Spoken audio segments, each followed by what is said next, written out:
My name is Bob Tierney. I'm chairman of the Landmarks Commission, and welcoming again everyone who is here. In a few minutes, we're going to be listening to many of the people in this room to testimony about the first of three phases of protecting an additional 745 buildings on the Upper West Side by expanding two existing historic districts. This is part one of those 745 additional buildings.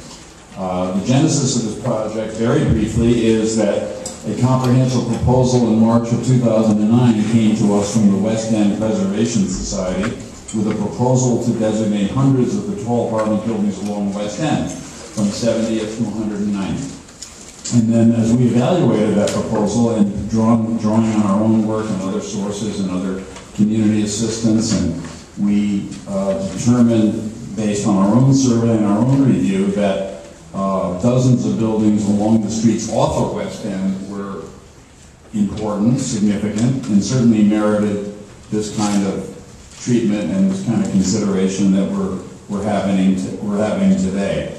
We concluded that the protection of all of these buildings, including those proposed by the Society and discovered through our staff survey, could be protected most expeditiously and rationally by extending the two existing districts. Today's hearing, as I said, is phase one. It's called the Riverside West End Historic District Extension. It takes in 190 buildings, mostly from 79 to 87. This will be followed by June 28th. We'll have the second part, taking in 338 buildings roughly from 89th to 109th, and then finally the third phase of the hearing stage is called the West End Collegiate Historic District Extension. This will take in 217 buildings roughly from 70th to 79th Street, and that hearing is scheduled this year. It is actually formally scheduled for October 25th. So without any further delay, and again, thanking you for your presence and patience, I will turn it over to Mary Beth Betts of the Research Department presentation and go right to the testimony. Thank you. Public hearing item number 7, LP 2463, proposed Riverside Drive, West End Historic District Extension, number 1, Manhattan. Mary Ann Percival presenting, and the boundary description commissioners are on your agenda and will be showing a map as well. The proposed Riverside West End Historic District Extension encompasses approximately 190 buildings, including row houses, French flats, large apartment buildings, mansions, apartment hotels, schools, and commercial and religious buildings, constructed primarily from the late 1880s to the late 1920s. During that period, 3 major waves of residential development transformed the West End section of the Upper West Side from a rural landscape into a dense urban enclave of speculatively built single-family dwellings and grand high-rise apartment buildings, stretching from West 79th Street to West 87th Street between Broadway and Riverside Drive. The proposed district is an extension of the existing Riverside West End Historic District, designated in 1989, and consisting of row houses built from the 1880s to the early 1900s, as well as early 20th century apartment buildings, and incorporates some 20 buildings already individually designated as New York City landmarks.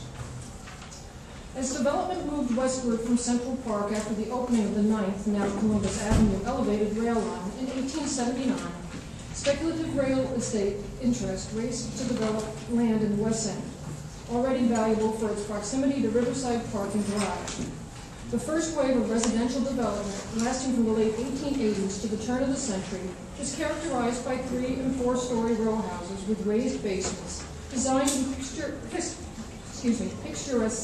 groups of several prolific residential homes, including Clarence True, C.P.H. Gilbert, Lamb & Rich, Bergen Clark, George F. Pelham, Ralph S. Townsend, Gilbert A. Schellinger, John E. Terhune, Morgan P. Thane, Rossa McNeil, and Henry Anderson. Designs for row houses represented in the extensions represent the prominent styles of the period, including late Neo-Gothic, Queen Anne, Romanesque Renaissance revivals, and Dutch Renaissance revival, and feature an exuberant use of materials such as terracotta, copper, brownstone, and molded brick. Toward the end of the century, tenements and flats began to appear along Broadway, West West End Avenue and the side streets. Buildings on corner sites along Broadway, such as the Forest by George F. Pelham, 1899 to 1900, and its neighbor, the Saxony, by Stein, Cohen, and Roth, 1899-1900, included space for commercial tenants along the Broadway frontage. Hill and Turner's block along Euclid Hall, seen here on the left, from 1900 to 1902, was retrofitted with stores at a later date. With the opening of the Broadway subway line in 1904, land values on the Upper West Side rose sharply, rendering row house development infeasible. This condition, coupled with the growing respectability of apartment living among Manhattan's affluent citizens and the expiration of 20 or 30-year-old covenants that had restricted development to single-family dwellings, led to the construction of several large elevator apartment buildings of 7 to 12 stories in height, constituting the second major wave of development in the West End section. The rapid transformation of West End Avenue and the surrounding neighborhoods, in which single-family dwellings that were less than 30 years old were easily demolished and redeveloped with apartment buildings in a very short period of time, represents a rare development pattern in the history of the city. Designed by architects like Schwartz and Gross, Neville and Bagg, and Mulliken and Mueller, all specialists in high-class apartment house architecture, these new apartment buildings were generally clad in light-colored or red brick and featured a stone base, elegant classical ornament at windows and doors, decorative metalwork, and flat roofs. The requirements established by the 1901 Tenement House Act determined the form, massing, and fireproof construction of these substantial buildings, which were almost uniformly built up to the property line and up to the maximum height allowable. The scale of the buildings allowed for lavish interior plans of expansive 7 to 14 room apartments furnished with modern amenities and servants' quarters. Following World War I, high-rise apartment buildings of up to 15 stories began to line West End Avenue and Riverside Drive. This second wave of apartment houses were designed by many of the same prolific architects of the earlier apartment houses, as well as architects such as Rosario Candela, Jacob M. Felsen, Gaetan Aiello, Grunberg and Leipzig, and George F. Pelham Jr. These new apartment buildings were designed in generally the same manner as the earlier ones, but were distinguished by their superior height, which required setbacks in order to conform to the height restrictions of the 1916 zoning law, as well as more restrained classical ornament and smaller apartments of only 3 to 6 rooms and no servants' quarters. Economic depression in World War II brought a large-scale construction within the area to a halt, with only a small group of apartment buildings constructed in the 1930s and 40s by architects like Boeckh Paris, George F. Pelham Jr., and Margon and Holder. As the Riverside West End Historic District Extension 1 developed, schools, houses of worship, clubs, and commercial structures were constructed to serve the needs of the growing population. Dominating the northwest corner of West 79th Street and Broadway is George Keister's Romanesque Revival-style First Baptist Church, 1891 to 94, with its asymmetrical towers and arched entrance. The east side of West End Avenue between West 86th and West 87th Street is an ecclesiastical hub with R.H. Robertson's 1895 St. Paul Methodist Episcopal Church, now the Church of St. Paul and St. Andrew Methodist, a designated New York City landmark, and its rectory of 1895 to 97, and Charles Heights Neo-Gothic style St. Ignatius Protestant Episcopal Church and Parish House, 1901-02. Congregation Kehilat Jacob, the Karlbach Shul at 305 West 79th Street, and Congregation Ohar Shalom at 270 West 84th Street are housed in buildings repurposed for their use. C.B.J. Schneider's Grammar School Number 9, now known as the Mickey Mantle School or Public School 811M, built in 1894-96, is a designated New York City landmark and anchors the northeast corner of West End Avenue and West 82nd Street. William A. Boring's St. Agatha School, now known as St. Agnes Boys High, 1907-08, at 555 West End Avenue, anchors the southwest corner of West End Avenue and West 87th Street. Neville and Bagg are the architects who designed the 1897 Neo-Palladian style clubhouse for the West Side Republican Club at 2307 Broadway. While the stretch of Broadway included in the proposed district is dominated by residential structures with commercial ground floors, it is also home to a distinctive commercial building.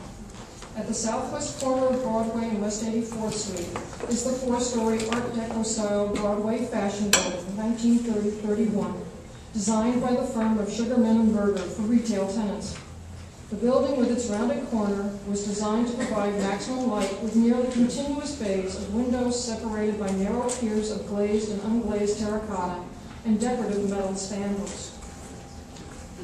Encompassing a broad array of residential, institutional, and commercial building types, the proposed Riverside West End Historic District extension represents in microcosm the development of the Upper West Side of New York since the 1880s.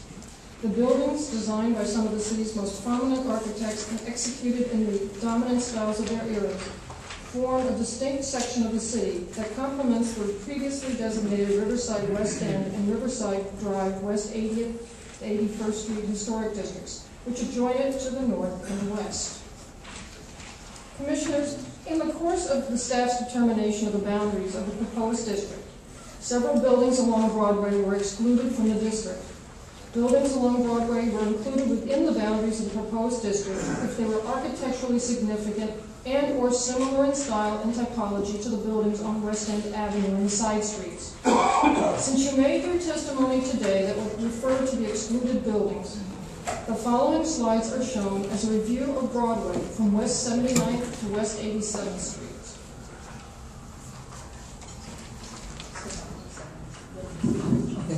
Okay, go back.